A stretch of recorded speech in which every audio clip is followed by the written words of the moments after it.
dude, before the UFC on Saturday, we had an insane fight in the boxing world. Beterbiev versus Bivol 2. And the first thing that I want to say about this fight is, for one, it was awesome, just like the first fight. And secondly, I would just like to say, if they could without consequence, I would like to see them fight 1,000 times, just to see who would win more of them. This is no CTE, no head trauma. Like, if they could just fight 1,000 times with no consequences, I think me, probably you, and most boxing fans would love to see that. But I don't know. I don't think we will, but hopefully we'll see them fight a third time, as we'll get to. Actually, before we talk about the fight, let me say the result for those who don't know. Dmitry Bivol exacts his revenge over Artur Beterbiev and wins the undisputed light heavyweight title via majority decision. Same scorecards as the first fight, but inverted. So 116, 112, 115, 113, and then a draw, 114, 114. But the two winning scorecards were both for Bivol, so he gets the W and all the belts at light heavyweight. I mean, dude, what did you think of this one? Yeah, so isn't that just because you mentioned the scorecard, like, isn't the 116 to 112 kind of hilarious in a way for such a epic fight? Didn't we say that about the first one too? Probably, I feel like we said that about the yeah, first one. right? Because Well, the first one, honestly, picked up. I thought Bivol won the first one too, if you remember. That was my personal opinion. Yeah. That was a closer fight, I think, than this one was. It took only to the second round for this fight to pick up right where they left off, just like 4 months ago. These And guys it have was such a good just style to face each other. You know what I mean? yeah. Stylistically, they just match up so But well. I think the later this fight got into and the more confident that Bivol got and started to pull away with the fight, the more Beterbiev kind of just had to in a way, it was kind of like fighting on instinct and just trying to, just that sheer just tenacity and just toughness that he brings that you need to be to become a champion like him.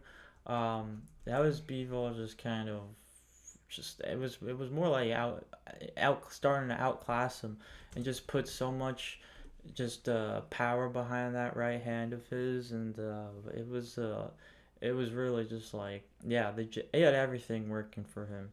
It was a pretty amazing comeback in a way. I think Bivol started off kind of comfortable and like he was pulling away, and then Beterbiev, like just for Those brief, middle rounds. it was more Bivol Yeah. beating him to the punch. Not that Beterbiev looked bad or anything, but I mean, Beterbiev, he basically had like 3, 4, maybe 5, 6. Like, that was kind of like where he did his best work. And you wonder if that was calculated, though, by Bivol. Because if you think of the first fight, Bivol faded so much in the later rounds. And that's why I think this one was so much more impressive. Because this time he put his foot on the gas pedal and wouldn't give Beterbiev a chance to breathe. And I thought that was super impressive. And like I said, yeah, I wonder if it was calculated.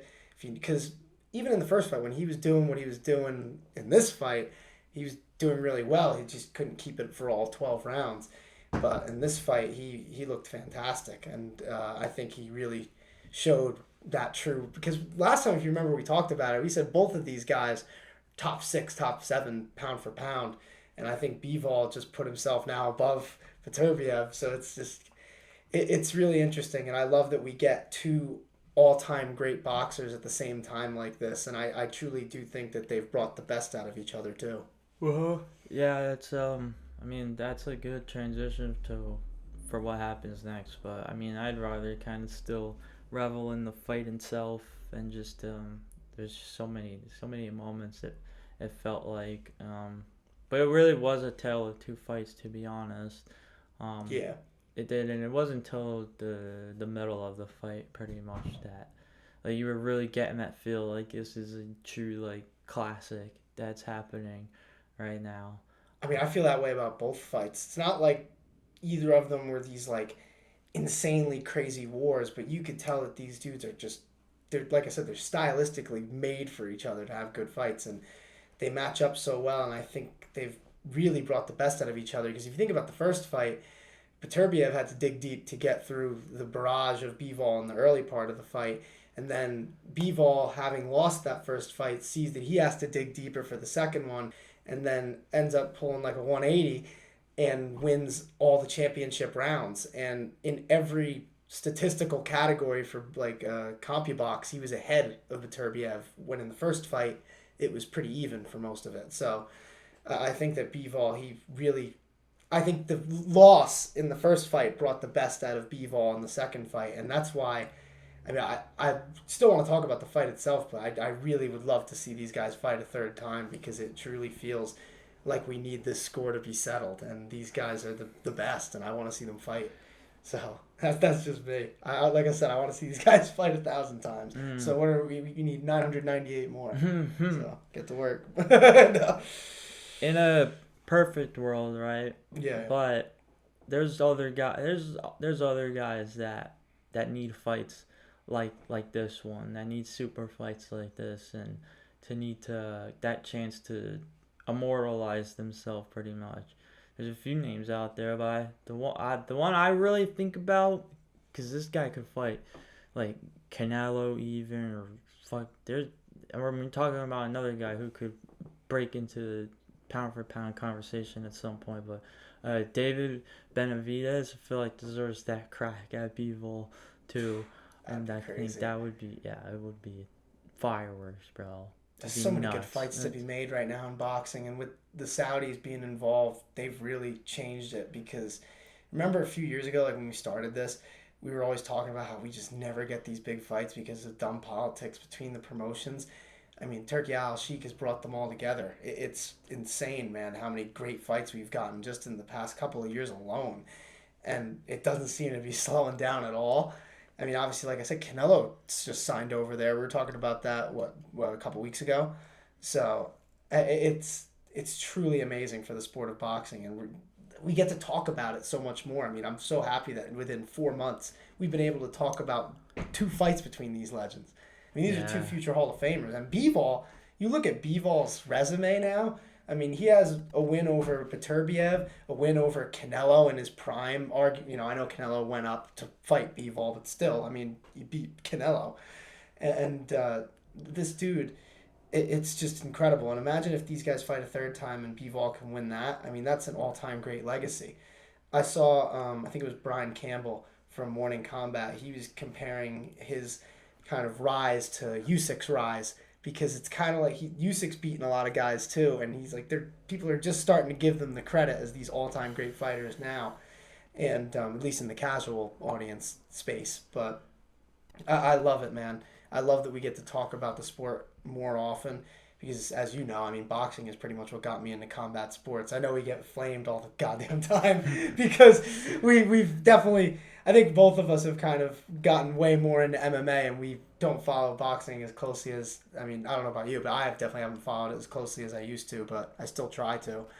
And it's just amazing. And fights like this are what gets people back into the sport. And I hope that boxing can kind of get back to where it was, kind of like when we were growing up with like Floyd Mayweather and like all those superstars.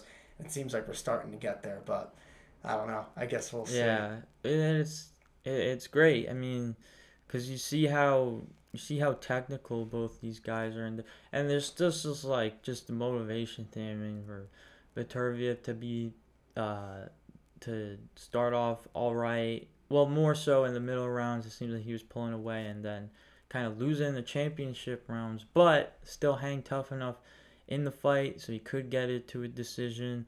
That's inspiring stuff, man. I mean, this Bivol is just, it's a guy who's just, you just knew based from that first fight what he had to switch up, and just he was first to the punch. I mean, the combinations. The footwork, the combinations. The right hand, I can't get over the right hand. And his jab, like in the first couple of rounds, immediately on Beterbiev, just over and over. And I was like, you can't counter that. Like when you're just getting hit constantly. It was impressive, man. Bivol looked great in this fight. He really did. And, I think everybody wants to see the third fight, but you also have to wonder if we'll even really get it anytime soon. Yeah, that's what Beterbiev would land something, and then Bivol would just be right in his grill with a double jab. And it Which was like, different than the first fight. The first fight, he was landing combinations, but he would still pull back. This fight, he was on him the whole time. And I think that was what really got him the win this time. But then, with Beterbiev, he's 40 too. Like, you got to think that too. Like, does he even want to keep fighting after something like that? Because he's earned the right to kind of walk away at this point. But I think on the selfish side, I think every fan wants to see it. But that's part of why I feel like this rematch had to happen so soon. Yeah, so that and Bivol wants time off. He said that. He says he's definitely down to fight Beterbiev a third time right away. But he says this time he wants a little bit of a break in between the fights because 4-month turnaround. I mean, I think it was 120 days. And he should be able to, kind of sit back and revel and celebrate being champion. And I get it. That makes sense. So. I think it'd be good for both guys because, like I said, Beterbiev, he's getting up there a little bit. Like I said, 40. Maybe good to take a little time off after that, and if they're willing. I mean, to give you the money Beterbiev for it was again. really looking to to finish Bivol this time around. I mean, at points it kind of looked like he had to because it's either that or just keep getting hit with these barrages. You're gonna have to give him something to respect. That's I think why he was swinging with so much more power. It's just this was an awesome fight, man. I love that we're getting these fights. I know I keep saying it and I sound like a broken record, but this is fantastic for boxing. The fact that we get these fights as regularly as we're getting them, and like now we're gonna be getting Canelo fights under this banner with the Saudis, and we already have Terrence Crawford lurking there too. We might get that super fight at some point. But I mean, honestly, like I said, what a time for the sport of boxing. We're just getting super fight after super fight, and this one was another one that was fantastic. But that's all I got, man, unless you have anything before we go here. Yeah, man, just I guess that's just the question we'll leave everyone with. Like, how much do you want to see a trilogy? When do you want to see the trilogy? And if not, I guess who Bivol fights next in the meantime. Yeah, I think I said this the last time we talked about boxing. Like, don't cook us for our. We're trying here, right? We're trying. Yeah, we can all help agree. us out. Like, we give can us all some agree knowledge. that you can if all we're agree. wrong about something, just like, hey, we want to be better. We're MMA guys. We get it. No, I don't. No one should have anything to. No, I think there's no one, stain. Yeah, you can have I think everybody on us agrees that this fight. is pretty awesome for the sport. Yeah, exactly. I mean, we're as excited as anybody in combat sports about this, so I don't think we're in the unless I was like, although we'll find somebody to hate something. Everybody, dude, this is just the world nowadays. Everybody finds a reason to hate something, even if they agree. Like, dude, all right, the boxing fans are gonna hate this, but we gotta talk a little MMA for this. We were talking by Jimmy, shout out technical director Jim. We were by his house. We were talking about the Dricus Duplessis thing with Hamzat. And I was like, oh, yeah, Dricus Duplessis should fight Hamzat next for the title. And, like, I think that's not, like, a crazy take. I think a lot of people would agree with that. And then, like, I just get hit. Some dude in the comments calling me a nerd. And I'm like, why should we listen to these guys? I'm like, I'm not even saying anything crazy here. Like, come on. Who do you think should fight for the title? Like, but... That's what I'm saying. Yeah. People just hate. People are just hating. But yeah, we love boxing. Come to Dagestan, brother. That's us. That's what you're saying. Is that what you're saying to the boxing fans? Come to Dagestan. Let's wrestle. Let's wrestle. Oh man. All right. We'll see you guys.